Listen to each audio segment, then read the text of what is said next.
All right, after 2 straight road losses, the Aggies back in Logan yesterday with Nevada looking for win number 6 to become bowl eligible. Now, at the start of the third, Jeremiah, we were watching, Aggies were down big, but they would rally with big plays both on offense and defense.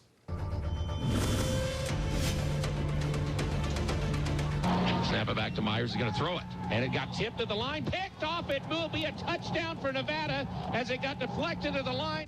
He kicks it the other side of the field this time. And that will be grabbed over there by Jawan Hunt. Oh, no, it's Hunter Sharp. Hunter Sharp to the 10, to the 25, to the 30. Hunter Sharp to the 40. He runs by the kicker. He's to the 45, to the 50. He outruns everybody. It goes down the sideline and scores the touchdown for Utah State. Hunter Sharp. Butler again, right up the gut, and he breaks one. James Butler's going to go the distance. Touchdown, Nevada.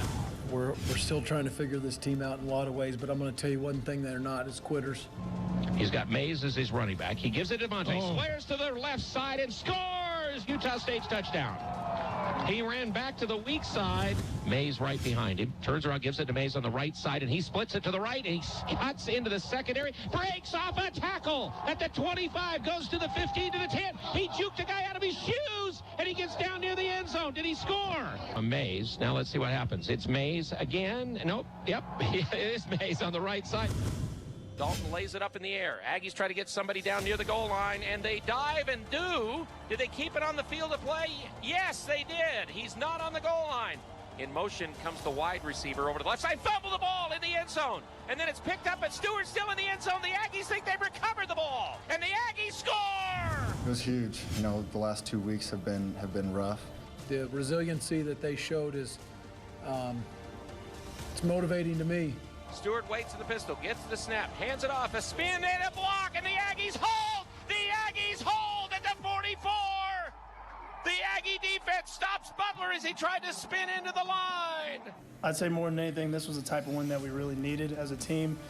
We've been down really since San Diego State. We've just been a little bit different mentally as a team, but being able to be down by, like 20 points at one point and, of course, come back and win, it just showed that we can knock down these walls. Too much sweat and blood into this program just to give up.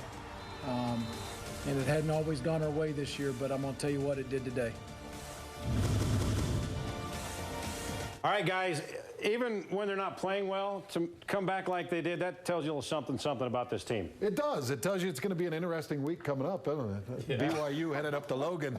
This is kind of a make-it season and a break-it season game for both BYU and Utah State. And both of them getting a little bit of momentum coming into this game with these big wins. And for me, it was the difference on defense, right? You're looking at a situation where you're up by 1 point, it's 4th and 1, and look at this. Where you're not having Air Force run around you, you're just stuffing it up the middle, and your playmakers and Fackrell and Nielsen, let's break this down. Yeah, okay, so let's take a look at Nielsen. I want you to watch him drive his guy all the way down. That's as pretty as it gets on the defensive end. When you take your tackle and you put him on the center's back and make that running back spin. Guys on skates, getting the guy to have to turn in the backfield 2 yards behind the line of scrimmage. Fackrell cleans it up. That's the type of defense you need, especially when your back's against the wall. It's 4th and 1. And you can see Fackrell right there holding his point against a receiver in motion. Receiver motion's over, and he'll hit Fackrell here on the edge. Fackrell will extend his arms and reach in and get the one-arm tackle with the guy on him. Defense needed to step up. They did it big. And again, it puts a little momentum into that game coming up this weekend. Kevin Kalun, Matt Wells, they're overjoyed by that defensive stop. I love it. Good job to those guys. And talking about good job, how about Southern Utah? Winning their first ever Big Sky championship, huh? Ed Lamb, BYU alum. But no home game in the first round. They're Big Sky champs. Yeah. Controversy in the FCS. Let's go talk to our state senator. Protest. Let's protest. All right, guys, I can't believe it. I'm so angry. Hey, guys, I know you like this play coming up for our video of the week. Oh, we will. On-demand video of the week, sponsored by Xfinity from Comcast. All right, Devontae Mays, great run yesterday, gets hit right here. A 360, stays on his feet, and then, guys, watch the movie, puts on Aki Muhammad, a redshirt freshman. Whoops!